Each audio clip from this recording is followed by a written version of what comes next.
Au-delà de nos frontières, nous informons, Madame, Messieurs, à la une. L'Ouganda a annoncé la fermeture temporaire de son poste frontalier d'Ichacha avec la RDC afin de limiter la propagation de l'épidémie d'Ebola qui sévit dans l'Est congolais. Cette mesure intervient après la confirmation des cas liés à la flambée transfrontalière dans un contexte de surveillance sanitaire renforcée dans la région. Blaise Bassabossé. L'Ouganda a annoncé mardi la fermeture temporaire de sa frontière avec la RDC au niveau d'Ichacha dans un contexte d'alerte sanitaire accrue après la confirmation des cas liés à la flambée épidémique transfrontalière. Nous avons mis en place des restrictions temporaires sur les mouvements transfrontaliers de personnes afin d'éviter la propagation d'Ebola. L'équipe spéciale du district poursuit une surveillance accrue de la situation, a déclaré le commissaire résident au district de Kanungu, Ambrose Amanyere Mwesingie. Les autorités sanitaires ougandaises sont en état d'alerte après la confirmation des cas d'Ebola, dont un décès lié à l'épidémie en cours dans l'est de la RDC. Les personnes identifiées comme contact du patient décédé ont été placées en isolement, tandis que Kampala renforce le dispositif de contrôle au point d'entrée frontalier. Cette fermeture s'ajoute à une série de mesures similaires dans la région. Le poste frontalier entre la RDC et le Rwanda est également temporairement fermé depuis le 17 mai, affectant notamment les principaux points de passage entre Goma et Gisenyi, dont la Grande Barrière et la Petite Barrière. L'épidémie actuelle est provoquée par le variant Bundibugyo du virus Ebola, une souche rare associée à un taux létalite prouvant atteint 50%. À ce jour, aucun vaccin ou traitement homologué spécifique à cette variante n'est disponible, ce qui complique davantage la réponse sanitaire. Selon les données conjointes du ministère de la Santé, de la RDC et de l'Organisation mondiale de la santé, plus de 500 cas suspects et environ 130 décès suspects ont été recensés, principalement dans la province de l'Ituri. Des cas suspects ont également été signalés hors de cette zone, y compris à Kinshasa et dans des zones frontalières sensibles. L'OMS a classé la situation comme une urgence de santé publique de portée internationale. L'organisation recommande toutefois de privilégier les dépistages, la surveillance et les contrôles sanitaires aux frontières plutôt que leur fermeture, estimant que les restrictions de circulation peuvent parfois compliquer les suivis des chaînes de transmission. Le directeur général de l'Africa CDC a annoncé la mobilisation d'un fonds d'$1 million destiné à renforcer le déploiement des équipes sur le terrain dans le cadre de la riposte contre l'épidémie d'Ebola souche Bundibugyo en coordination avec le ministre de la Santé de la RDC.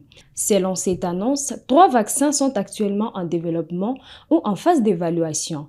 Parmi eux, figure le candidat Shadox développé à Oxford, dont la production serait en cours d'accélération, ainsi que le VSV-BDBV, également étudié comme option vaccinale ciblant spécifiquement cette souche de virus. Des matériaux, des outils, et l'aspect qui n'est pas beaucoup ressorti, c'est l'humain qui doit être déployé, qui doit être appuyé. Donc, je vais dire au ministre, et je vous le dis, je lui amène $1 million pour qu'il sache comment déployer les gens sur terrain.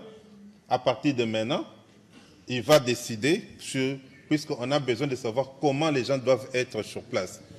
Africa CDC n'est pas un bailleur de fonds. Le peu de fonds que nous avons, nous discutons avec le ministre pour voir comment utiliser cela. Voilà. Alors, je vais finir par 2 questions importantes. La première, je suis aussi une personne technique. J'ai entendu la question sur le vaccin, je ne vais pas éluder cela. Nous avons 3 vaccins actuellement. J'espère que vous entendez. Nous avons 3 vaccins actuellement en cours. Et j'ai organisé une réunion le 16. Je vais en discuter avec le professeur Mouyembe puisqu'il va faire partie de ces groupes. Il y a le premier vaccin, comme on a dit, le vaccin Hervé Baumerck. Ça, c'est ce que nous poussons le plus, avec quelques spécificités sur lesquelles on est en train d'étudier. Le deuxième, c'est le vaccin Shadox des UK. Et le troisième, c'est le vaccin qu'on appelle VSV-BDBV. Ça vient de Texas. Ce sont les 3 vaccins sur lesquels nous travaillons actuellement. C'est les vaccins contre Bundibugyo. Contre Bundibugyo. contre Boudoubouyou. Je vais vous dire ce que j'ai dit à France 24 ce matin. Ça fait plus de 18 ans que cette épidémie est connue. Il n'y a pas de vaccin. Mais je peux vous assurer que si cette épidémie était en Europe, était aux États-Unis, on aurait déjà eu des vaccins disponibles. C'est cela l'inéquité dont on parle. Et maintenant, quand on parle de production de vaccins, Africa CDC, comme le ministre l'a dit, l'Union africaine nous a donné le mandat de diriger cet agenda de fabrication de vaccins et de médicaments en Afrique. On ne peut pas accepter, vous savez, il n'y a que 5 pays qui fabriquent ce qu'on appelle en anglais API, un Active Pharmaceutical Ingredient, des ingrédients pharmaceutiques actifs. Le pays qui en produit le plus au monde, c'est la Chine, plus de 90%. Parmi les 5 pays, je vous dis 5, l'Afrique du Sud, l'Ouganda, l'Égypte, le Nigeria. Quel est le 5e pays? La RDC. Pharmakina. Pharmakina est la seule industrie pharmaceutique en Afrique à produire les API pour la malaria. Donc, ça c'est une très bonne nouvelle, monsieur le ministre, qu'il faut commencer à exploiter en plus de tout ce que nous avons. Le citoyen américain, contaminé par le virus d'Ebola, virus d'Israël en République démocratique du Congo, a été transféré en Allemagne pour y recevoir des soins. L'Organisation mondiale de la santé indique que cette souche rare a déjà causé plus de 130 décès et pourrait se propager plus rapidement que prévu.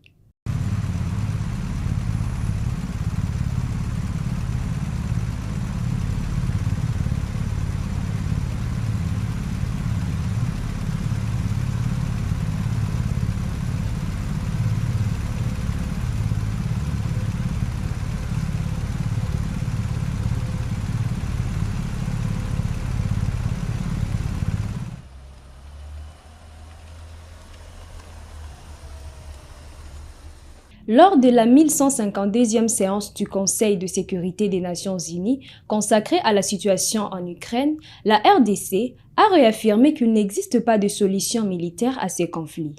Elle a appelé le parti à rompre avec la confrontation, à protéger les civils et les infrastructures civiles et à privilégier la diplomatie, les dialogues et la médiation. Monsieur le Président, la détérioration continue de la situation sécuritaire et humanitaire en Ukraine mérite une attention soutenue de la communauté internationale en général et de ce Conseil en particulier. Pire, cette guerre se veut chaque jour bien plus sophistiquée, plus diffuse et plus brutale, exposant des millions de civils à d'indicibles souffrances.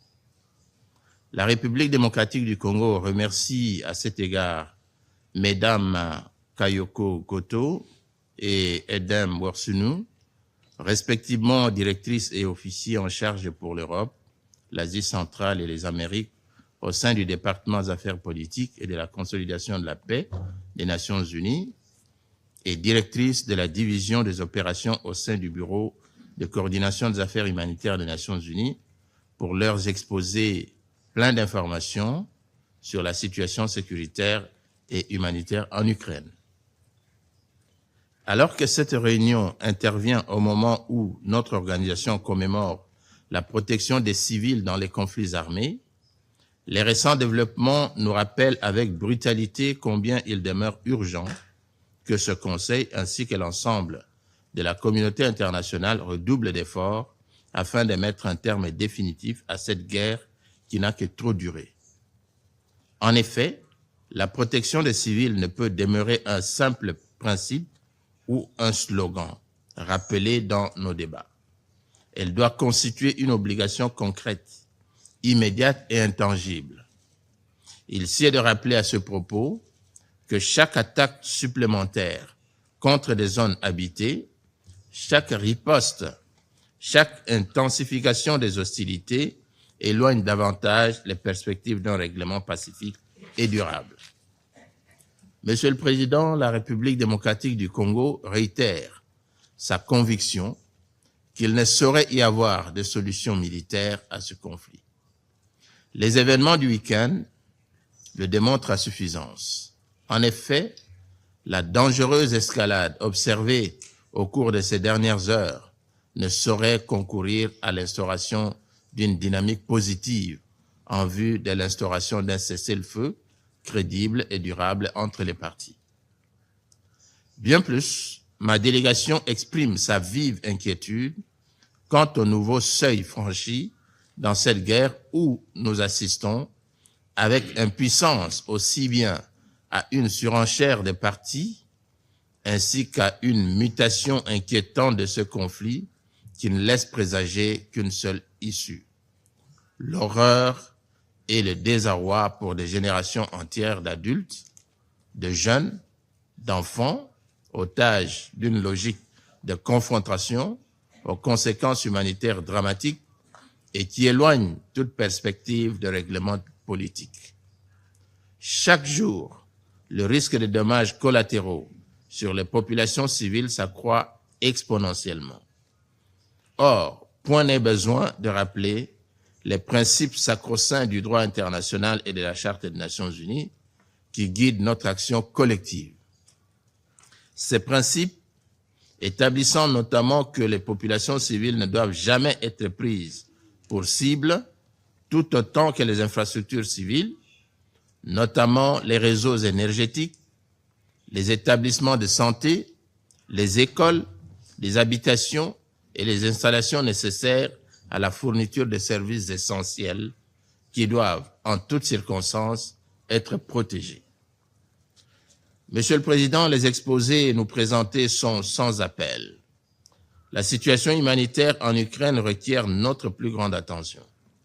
Ma délégation rappelle à cet égard la nécessité pour toutes les parties au conflit à garantir un accès rapide, sûr, durable et sans entrave à toutes les personnes dans le besoin, conformément aux dispositions pertinentes du droit international et du droit international humanitaire.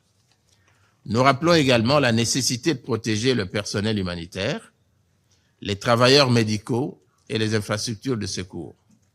Une attention particulière doit être accordée aux populations déplacées, aux femmes, aux enfants, aux personnes âgées, ainsi qu'aux personnes vivant avec handicap. La guerre en Ukraine se veut un enseignement profond. On y observe que lorsqu'un conflit se prolonge au point de brouiller les frontières entre le champ de bataille et l'espace civil, il finit par fragiliser non seulement la sécurité des populations, mais également les fondements même de la stabilité internationale. En effet, comme nous l'évoquions précédemment, ce conflit, au-delà même du champ opérationnel immédiat, continue également de produire des effets transnationaux préoccupants, notamment le recrutement de ressortissants étrangers, y compris en provenance du continent africain, parfois dans des conditions troubles, sont suffisamment d'indicateurs qui devraient nous convaincre de l'impérieuse nécessité de mettre un terme définitif à la logique d'enlisement sans fin qui semble aujourd'hui avoir pris le pas sur toute rationalité et sur toute responsabilité. Monsieur le Président, les développements récents démontrent avec inquiétude que plus la guerre se prolonge, plus ses conséquences humaines, humanitaires et sécuritaires deviennent profondes et diffuses. Pour conclure, la République démocratique du Congo exhorte les parties à rompre avec la logique des confrontations et à donner une réelle chance à la paix en privilégiant résolument la voie de la diplomatie. Face à cette réalité, notre responsabilité collective ne peut être celle de la résignation. Elle doit être celle du sursaut diplomatique et de la protection stricte des populations civiles. La République démocratique du Congo encourage à cet égard tous les efforts diplomatiques et de médiation susceptibles de rapprocher les positions et de restaurer la confiance entre les parties, comme l'ont illustré les récents échanges de prisonniers de guerre qui démontrent que des canaux de dialogue demeurent possibles et doivent être préservés. Je vous remercie. Votre fidélité nous honore, mesdames, messieurs, sur Kivu Morning Post. Merci à vous de nous avoir suivis du début à la fin. On s'est fixé rendez-vous pour des prochaines actualités. Au plaisir.